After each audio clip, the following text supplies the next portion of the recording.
Hey guys, it's Ben the Coin Geek at Old Pueblo Coin, and I have today for you an open box from PMG, that's Paper Money Guarantee Corporation. And this is one of the coolest inking errors I've seen. So this is just called an ink smear, where obviously you get a lot of extra ink. What I like about it is it almost looks like a flag. I mean, the way it's really heavy on this side here on the left, and then it kind of fades out to the right a little bit. It's just kind of a cool look to it.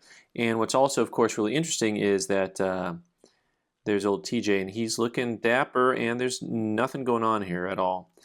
As far as the grade goes, one of the things that you may notice right away is that this fold's really easy to see over here, but in general you have some wrinkliness going on the note, which usually means you're going to get below an AU down to an extra fine or something like that when you start seeing a lot of wrinkliness, even though you can see a lot of crispness.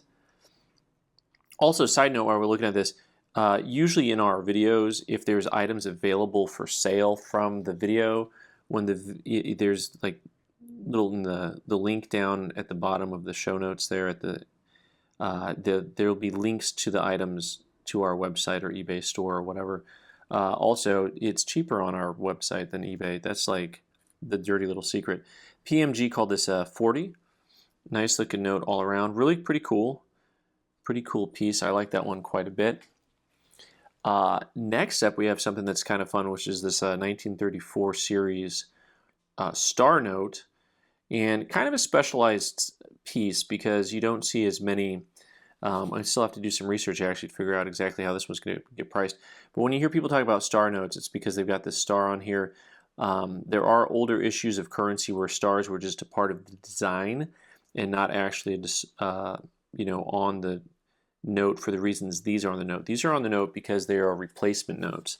And when they replaced an entire sheet, that's how they denoted that the sheet was by replacing an error like this. They would have taken this sheet out if it was caught, and then they would have put in a new sheet, and they would have put stars upon theirs. Right? So pretty cool piece. All around, you can see this one by way of comparison to the other one. Actually, I can see that it has more lines. Once again, you can use the light to help you understand where the lines are at. Either from backlighting, lines pop up because they get dark, or if you get an angle sometimes, you'll see guys at shows hold notes like this at an angle so that the light shines over and it creates little micro shadows, mini shadows where there are folds.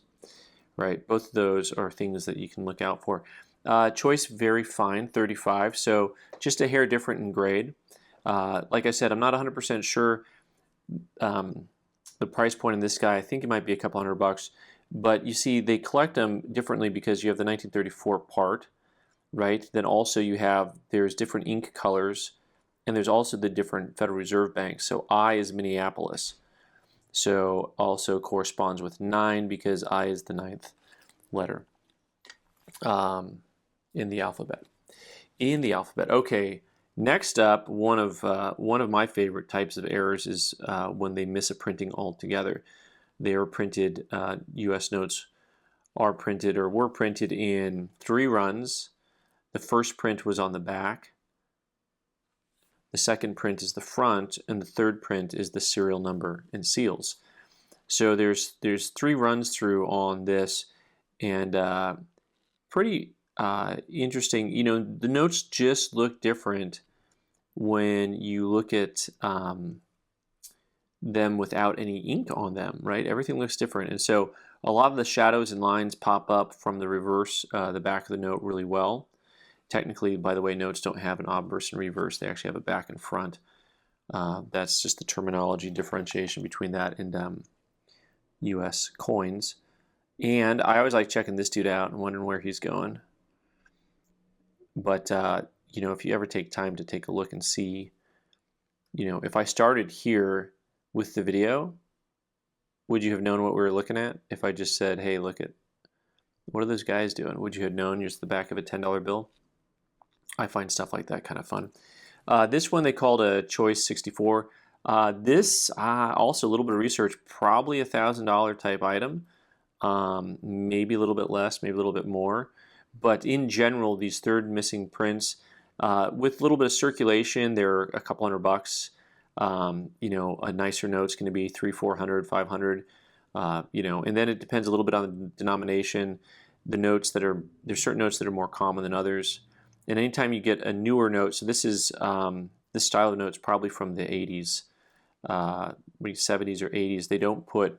They put the unknown Friedberg number on this because they don't know the series, because the series is located during that second printing.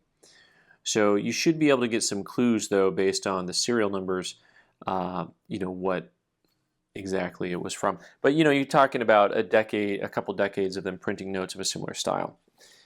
And last but not least, I have Hawaii. I got 2 Hawaiis that are consecutive, and so that's probably how I will keep them, is as consecutive. And I'm going to see if I can find a home for them that way. You know, they're just really pretty notes all around. If we get some backlighting and you take a look, you know, and what we're looking for now is actually behind the scenes. We're not really looking for the ink on the front. We're just looking to see if there's any like folds and stuff popping up. The tricky part is you start to see things that look like folds, but it's the lettering on the back. It's actually, you see that's the A for Hawaii from the back of the note. Same thing on this side. I mean, just a nice crisp note. Really lovely, nice, pretty nice corners. You got a little bit of rounding on the corners. That's something that paper money collectors get real picky about, especially your edges and your corners. You know, that's kind of like the same thing as having a rim nick on a coin, right? They want nice, clean, problem-free on these guys. And you can see the overprint there, real nice and strong. Sometimes there's an error where it'll be inverted. It'll actually be the other way around. And this one actually has just a touch of a wet ink transfer here from the word Hawaii from the front. See that Hawaii transferred here, right there, just a touch. So this note they called choice about uncirculated 58. And we got the matching pair, came in at the same grade. In the marketplace, I've seen these guys trade $400 to $500 per note, and I think we'll find a good home. I think we'll find a good home for the note. One other thing, let me see here. I was going to compare my Jacksons here, just as a point of order, that from the 30s to the 80s he lost a finger. So here's the note back in the 30s, and now he's just got the one finger. You know, it's the slight portrait design changes over time that pop up. You know, most of the time those type of changes you and I wouldn't even really notice. Usually you got to have somebody point them out to us, which I'm thankful for. I get people pointing stuff out to me all the time. It's helpful. So fun stuff, guys. Hey, let me know what you think of this type of material if you collect a little bit of it. Thanks so much for watching. I'm Ben the Coin Geek. You can subscribe by clicking on the owl button in the corner and watch more videos on the right side of the screen. Thanks.